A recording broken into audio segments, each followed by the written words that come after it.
Hi, and welcome to part two of our subject Gifts in Korea. And last time we discussed about the meaning of gifts. So today we will discuss in more detail about gifts in business and business environment. Let's dive in. So, gifts in business. Where is it coming from and how is it used? So, first, as we mentioned before, it is a very common practice, especially in business and especially when doing business between two different companies. Those gifts meant to establish a strong relationship. And as you remember, we discussed about the meaning of gift. It can show respect, sincerity. It can show my intention to have future connection and have future relations. So this is a way to establish very strong relationships when it comes to business. And coming from that is not only the relationship is strong, but it shows that we want to have a long-term relationship and we're here for the long run.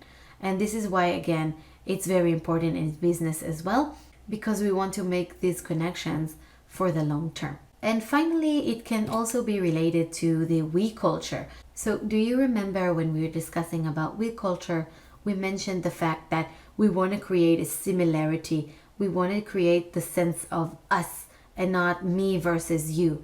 And this kind of gift giving practice, it's supporting this idea of us.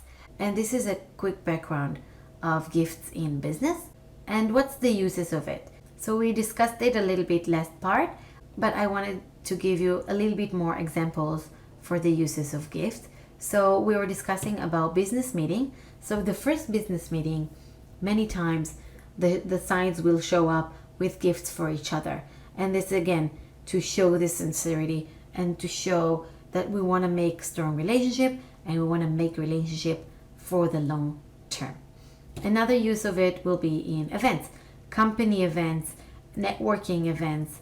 When we are making events, or maybe our partners, our suppliers, or anyone that we're really working with are making events, it's a good chance to give gifts. In major national holidays, it's also very popular to give gifts, and that's usually to our clients and our suppliers.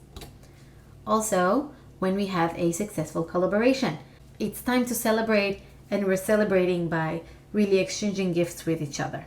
Before or after signing a contract can also be a very good opportunity to give gifts or exchange gifts. Now, of course, other than that, there are many other occasions that you will see during business or during the working environment that people exchange gifts, but those examples are the major ones that I wanted to share with you. Now, there is also a gap when we're considering about giving gifts. And the first thing that it might create is misunderstandings. And again, misunderstandings can come in different form. I misunderstand the gift or the intention of the gift that somebody gave me, or maybe I think that it's not appropriate to give me a gift, or maybe I think that it's not appropriate for me to give a gift. So those kind of misunderstandings can happen. Another gap that can possibly be will be social rules versus moral rules.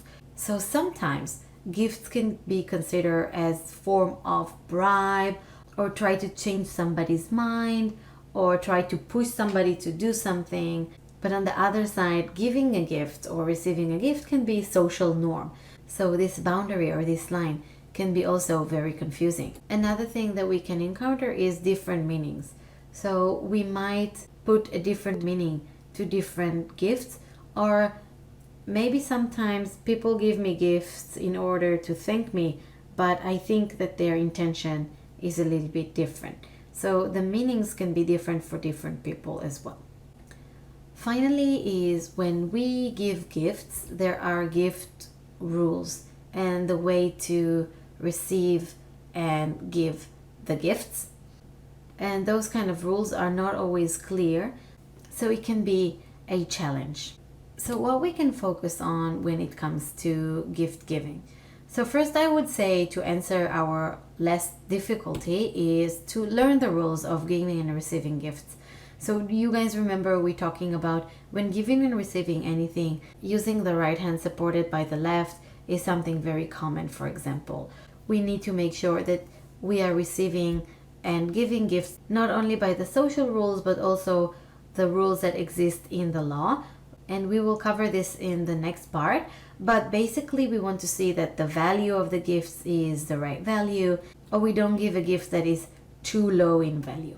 So we want to learn those rules. Another thing that we can focus on is to take it to the side of building the relationship by following the norm, which is giving gifts. So we can focus on the fact that this is another social norm and this is our way to build relationships.